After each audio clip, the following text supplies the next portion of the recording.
Good morning, students. Today we discuss regarding the another chapter, simple interest. Let's have a lecture on simple interest. As you all know that I am Professor Mahesha M from Border Security Force Institute of Technology.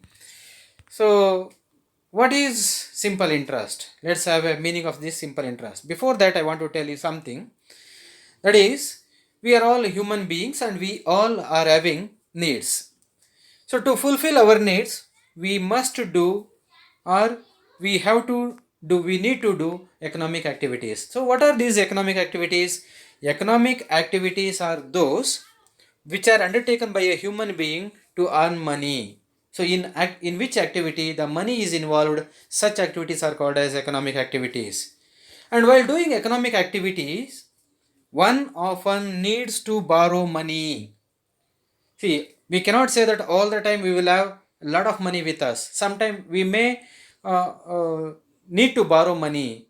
We may run under shortage of money. So, on that time, what we will do? We will borrow money. We will take the money as a loan from the banks, or maybe from the financial institutions, or maybe from the people, those who are called as money lenders. So, while doing this economic activity, we will borrow money. We will borrow money from the people, and for that, we have to pay extra money.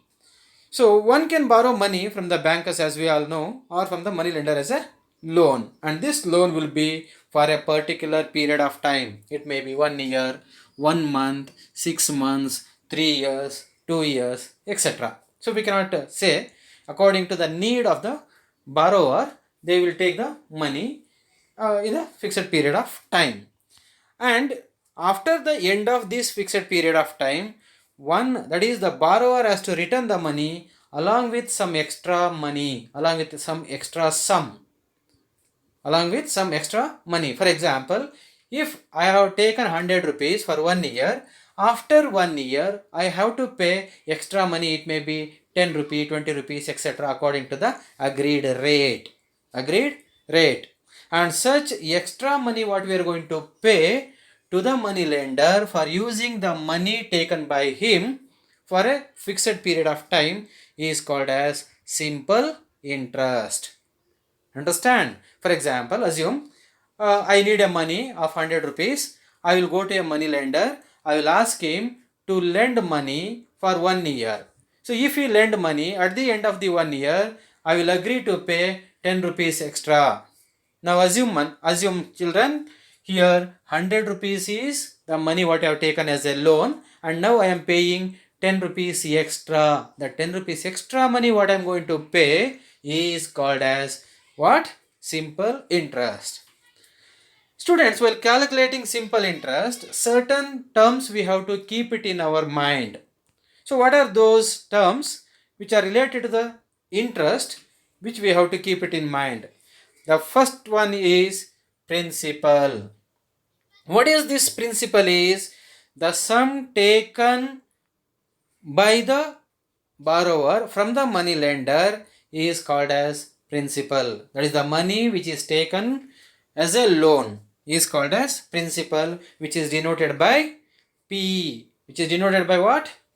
P. Good. Then the extra money what we are going to pay after using the money for a fixed period of time. That extra money is called as what? Simple interest. Yes, simple interest. That is denoted by I. Then the simple interest as well as the principal is called as amount. The sum of principal as well as interest what we are going to pay is considered as what? Amount. And here interest we can calculate by deducting the principal from the amount what we are going to pay. Understand?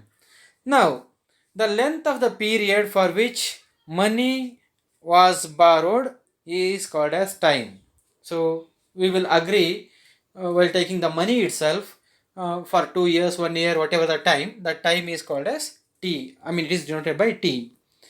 Then the rate of interest what we are agreed to pay is called as rate of interest, and it is denoted by R. What? Denoted by R. So then let us have a small example. Before going to the small example, let us know what is the formula for simple interest. So simple interest is equal to, it is denoted by SI. Simple interest is equal to P into R into T divided by 100. P into R into T divided by 100. Here P is equal to principal, R is equal to rate of interest, and T is equal to time for which the money has been used. Understand? So PRT by 100 we can say simply. Now let us have a small example over this.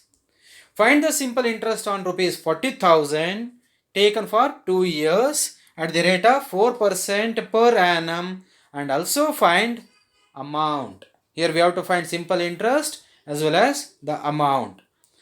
Students, here 40,000 is considered as a principal and time is 2 years. The rate of interest is 4% per annum. Per annum in the sense per year. For 1 year 4%. For the second year also it is 4%. So for 2 years we have to pay 4% interest per annum. So then what happens here? P is equal to 40,000. Principal is 40,000. Time taken is 2 years as well as rate of interest is 4%. Then simple interest is equal to, as we all know, that P into R into T by 100. By using this formula we can calculate simple interest. So here P is equal to 40,000 into R is equal to 4% rate into time is equal to 2 years. So 40,000 into 4 into 2 divided by 100. 40,000 is principal, 4% is rate of interest, and 2 years is time. So then if we simplify this, we will get, see, this 40,000 divided by 100, we will get 400. 40,000 divided by 100 is 400. 400 into 4 into 2. We can cancel 2 zeros. 2020 cancels. 400 remains. 400 into 4 into 2. So then this 400 into 4 into 2, if you multiply, we will get the simple interest, that is 3,200, 3,200. So when we multiply 400 into 4 into 2, we will get the simple interest, that is 3,200. Now students, we got simple interest, but we need to find out amount also. So then the amount is equal to what? Principal plus interest. What? Principal plus interest. So here principal is 40,000 and the interest is 3,200. That means the total amount payable to the money lender is how much? 43,200. 43,200. So students, hope you understand this video, and please forward this video to your friends also, so that they can also learn regarding simple interest. These are all the simple calculation which we are required. We need to learn in a day-to-day life, because we do so many economic activities, borrowings, lendings, etc. And in this regard, it is necessary to learn how to find out simple interest. So everyone need to learn this. Please forward this video to your friends, and please subscribe this video if you like this. Thank you.